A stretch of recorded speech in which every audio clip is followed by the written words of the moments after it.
Hey world, in this video, this is Magic Rubik's Juggler, and we're going to show you how to solve a 4x4x4 Rubik's Cube, or whatever band you have. So, if you've seen any of our other videos, we use a simple cube notation. That's the basic cube notation for a 3x3 and a 2x2. And that is the same with the 4x4, except for one thing. So I'll just explain how to do it. So, it's the same thing. So up would be like that, up inverted, right, left, left inverted, down, down inverted, and you want to remember that it's the face as if you were facing the face. That's how you remember which way is which. Now on the 4x4 you can turn 2 layers at once, and it actually moves 2 layers. So the notation will be, if it was right, it'd be big R, little r. So that would just be big R, little r, since it's going clockwise. And counterclockwise, it'd be big R, little r prime, so with the prime symbol, like that. Or inverted, or whatever you want to call it. And same with all the others. Now, if you want to just turn one of these inside layers, so like that, you just turn that inside layer, that would be a little r prime, because it's going in the counterclockwise direction and you're just turning that little layer. So this would be R, U, D, L, and then B would be that, and F would be that. So you get the idea. Now, the way you'd solve a 4x4 is, if you notice, there is a center, but it's 4 center pieces put together. So your first step is you're going to place all the centers on all the sides. Your next step will be to pair the edges and solve any parity errors, which I'll explain later. And then you solve it like a 3x3. So let's get started on how to solve centers.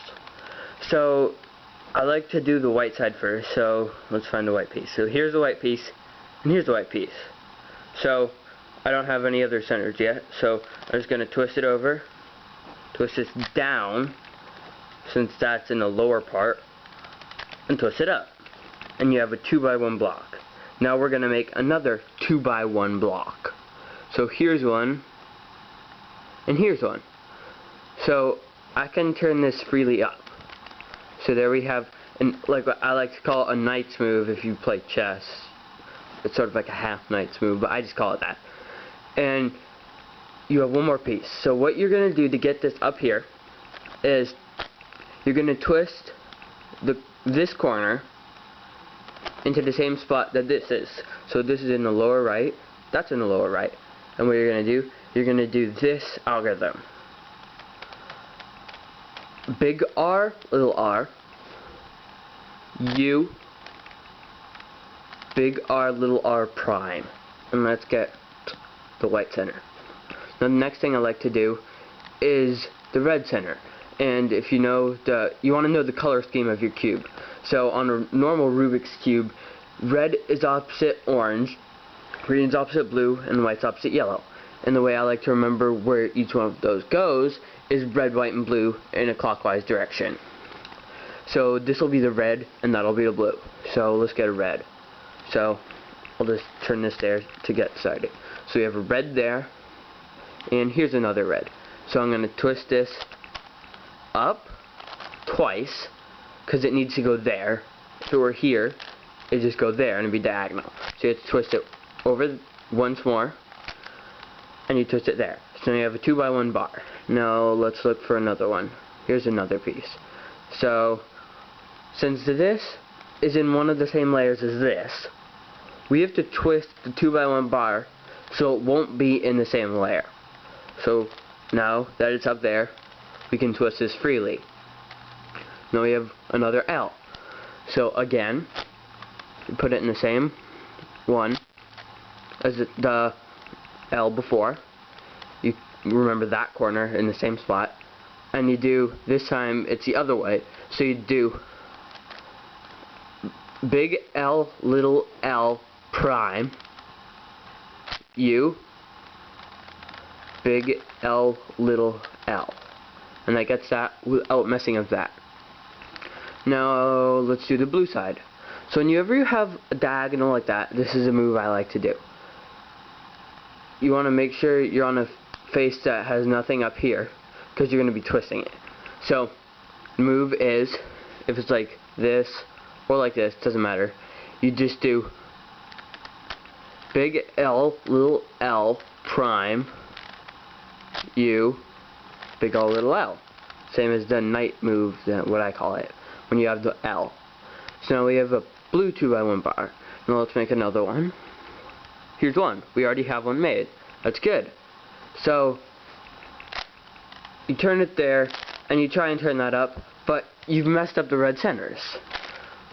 The way you fix that is you take this 2x1 bar, twist it into the same layer as the other 2x1 bar, and you do this move.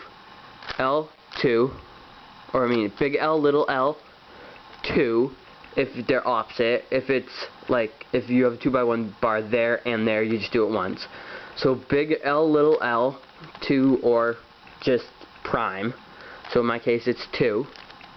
U, 2.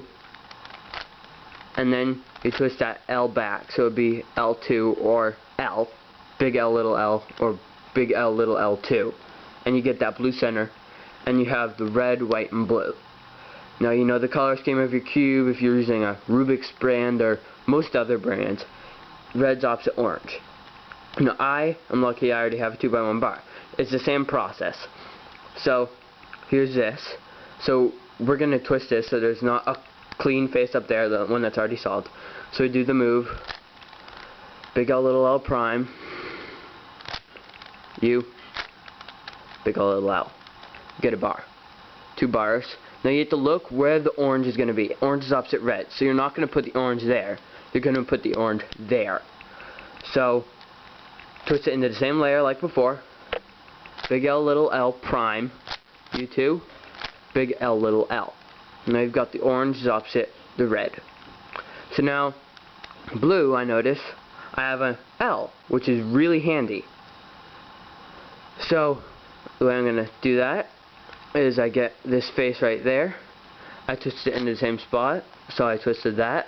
Now I'm going to do big L, little L, prime, up inverted, big L, little L. Now that was my next to last center, so if you get the next to last center, you will basically, because the centers have nowhere else to go, you'll get the last center. So now we have the blue is opposite green, red's opposite orange, and yellow's opposite white. And you want to make sure in the right spot, so you do red, white, and blue, or you choose another one and just remember it, in a clockwise direction. And now the centers are in the right spot.